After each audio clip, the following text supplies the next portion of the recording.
podcast number 4 with Salamanca.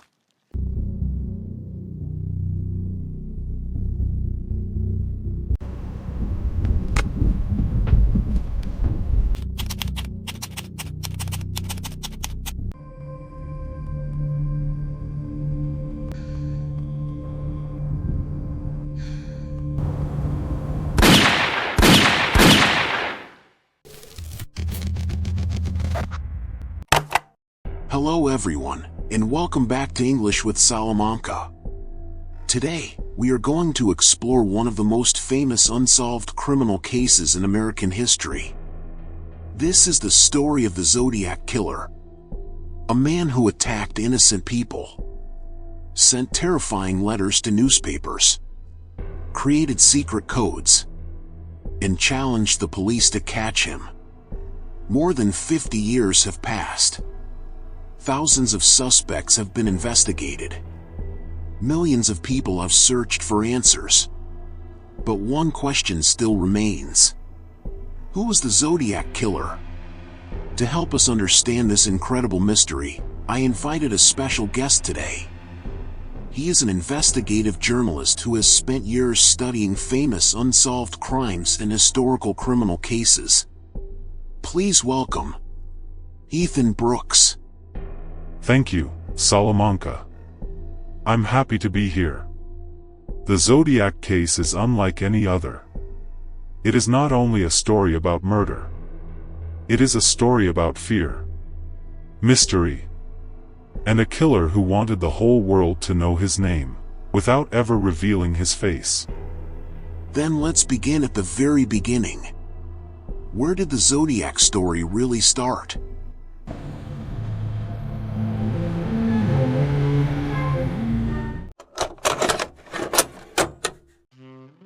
Ethan, many people think the Zodiac Killer began with the famous letters. But that is not true, is it? No, it isn't. Before the letters, before the newspapers, before the secret codes, there were victims. Most investigators believe the Zodiac story began on December 20th, 1968. That night, two young people were parked on a quiet road near Vallejo, California. Their names were David Faraday and Betty Lou Jensen. They were enjoying a peaceful evening together. It was supposed to be an ordinary date. But someone was watching them. Do we know why the killer chose them?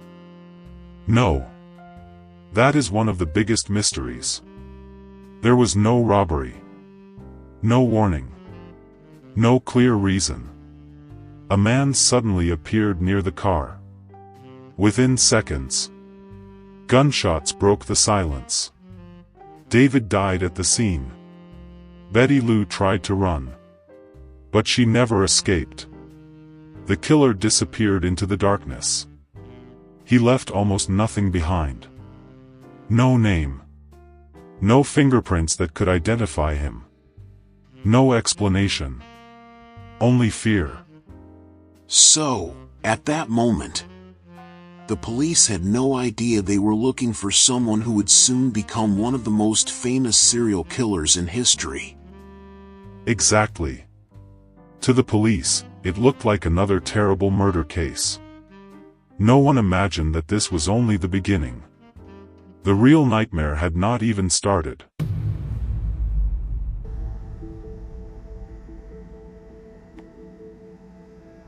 After the first attack, did the police find any strong suspects? Unfortunately, no. The investigation continued for months. Police interviewed many people. They collected evidence. But they still had no clear suspect. As time passed, many people hoped the killer would never return. They were wrong. On the night of July 4, 1969, just over 6 months later, another young couple was sitting inside a parked car. This time, the victims were Darlene Ferrin and Michael Mageau. They were parked in Blue Rock Springs Park, not far from the first crime scene. Everything seemed quiet. Then, Another car slowly entered the parking area. It stopped behind them. For a few seconds, nothing happened. The driver appeared to leave. But only minutes later, the same car returned. This time, it stopped much closer. A man stepped out. He walked toward the couple. They thought he might be a police officer. Instead, he pulled out a gun. Did anyone survive? Yes. Michael Mageau survived the attack. Although he was seriously injured, he later gave police an important description of the man. He said the attacker was a white male.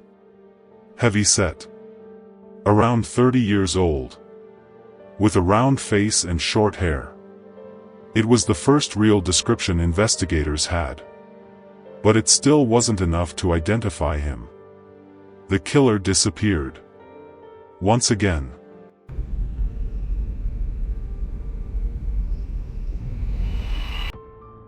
Ethan, the second attack was terrible. But I heard that what happened next shocked the police even more. That's true. About 40 minutes after the attack, the phone at the Vallejo Police Department rang. An officer answered.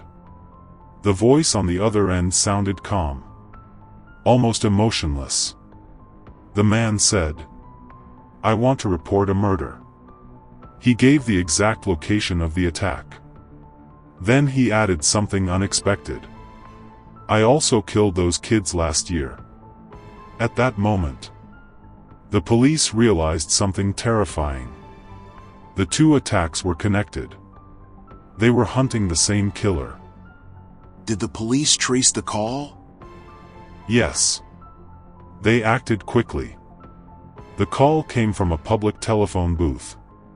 It was only a short distance from the police station. Officers rushed there immediately. But they were too late. The caller was gone. No witnesses. No useful evidence. Only a silent telephone hanging in the booth. The killer had disappeared again. But this phone call changed everything. For the first time, the murderer wasn't hiding anymore. He wanted the police to know exactly what he had done. And this was only the beginning. Very soon, he would send a letter that the entire country would read.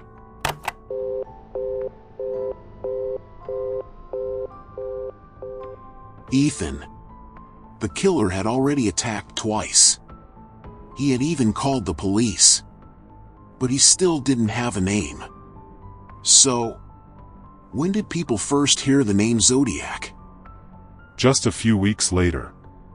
On August 1, 1969, 3 newspapers received strange letters. Each letter looked similar. Each one contained part of a secret code. And each one came from the same person. The writer made a shocking demand.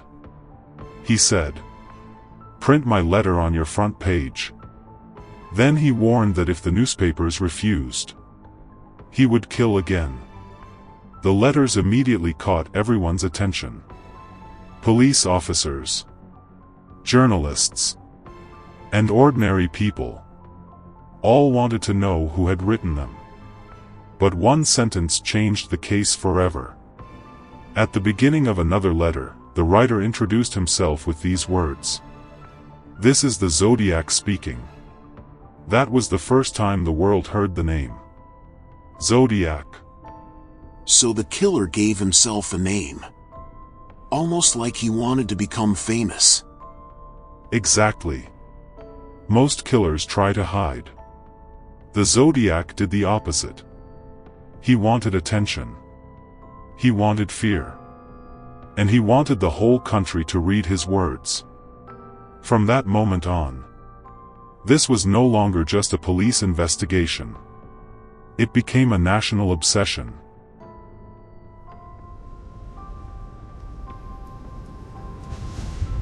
Ethan, the letters were frightening enough. But what was hidden inside those strange symbols? That was the question everyone wanted to answer. The Zodiac had divided his message into 3 parts. Each newspaper received only one piece. When investigators put the pieces together, they discovered a cipher with 408 symbols. Police officers tried to solve it. Experts tried. Even the FBI became interested. But no one could read it. Days passed. Then something unexpected happened. It wasn't a detective or a famous code expert who solved the mystery. It was an ordinary married couple. Their names were Donald and Betty Hardin. They enjoyed solving puzzles in their free time. They carefully studied the symbols. They looked for patterns. They guessed common English words. Little by little, the secret message began to appear. So, what did the message actually say? The first lines shocked everyone. The Zodiac wrote that he enjoyed killing people. He claimed it was more exciting than hunting wild animals. He also believed that killing would somehow help him collect slaves for the afterlife. It was a disturbing message. But something was missing. Everyone expected the killer to reveal his real name. Instead, at the end of the cipher, he refused. He wrote that he would not give his identity because he wanted to keep killing. The mystery continued.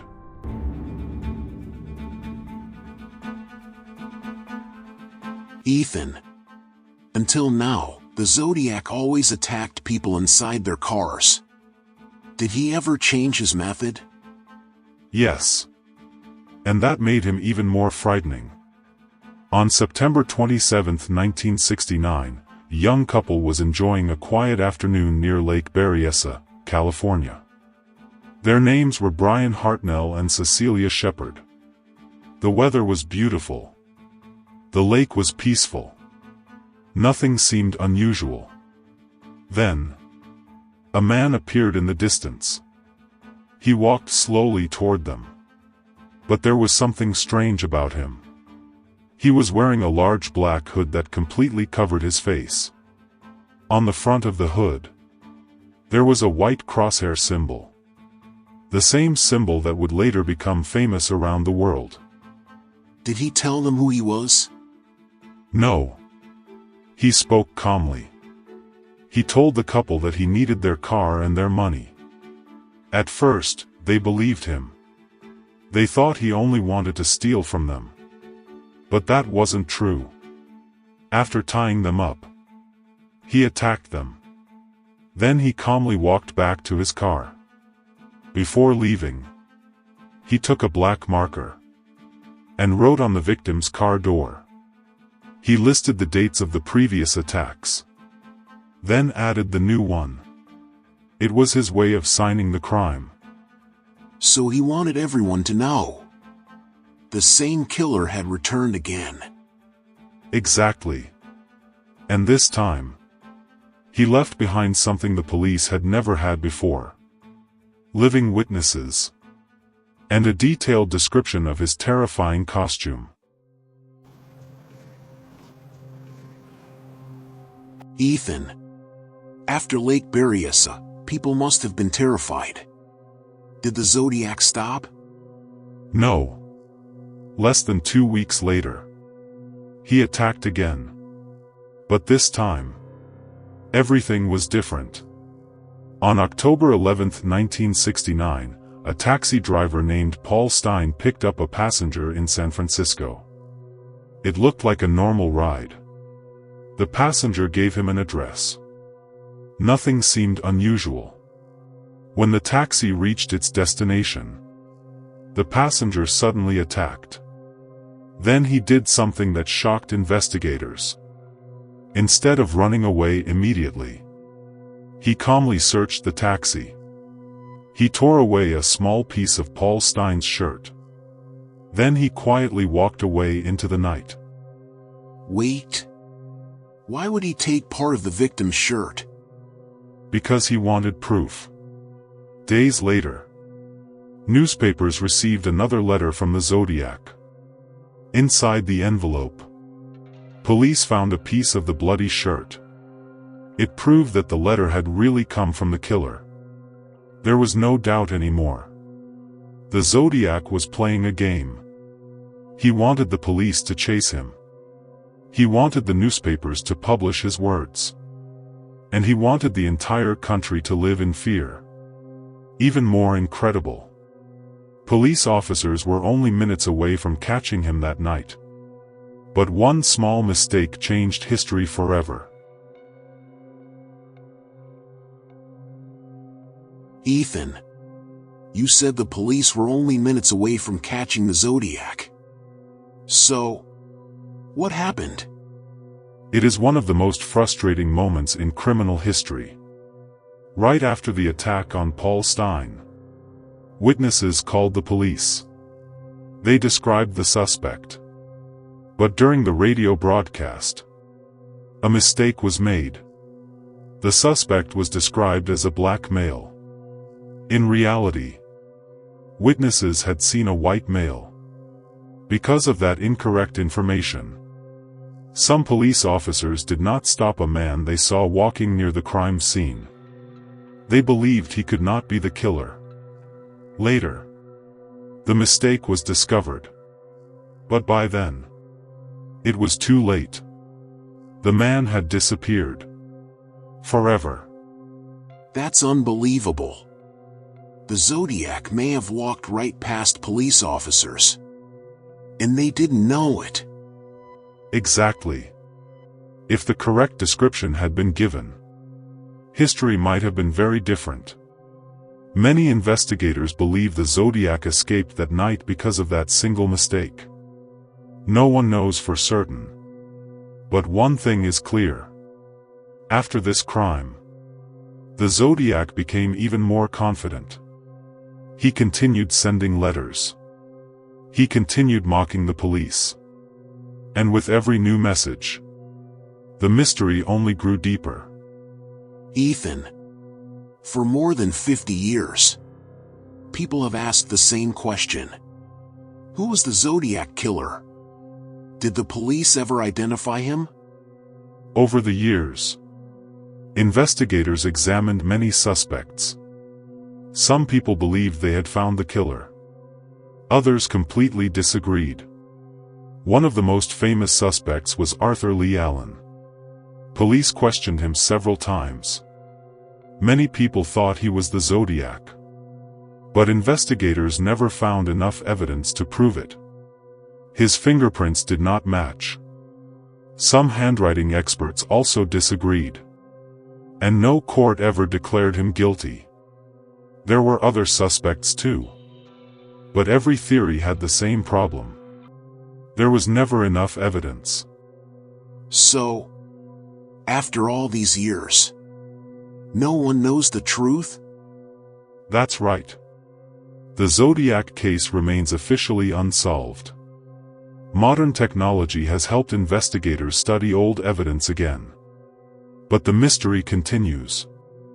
Maybe the killer died many years ago. Maybe someone still knows the truth. Or maybe his identity will remain one of history's greatest mysteries forever.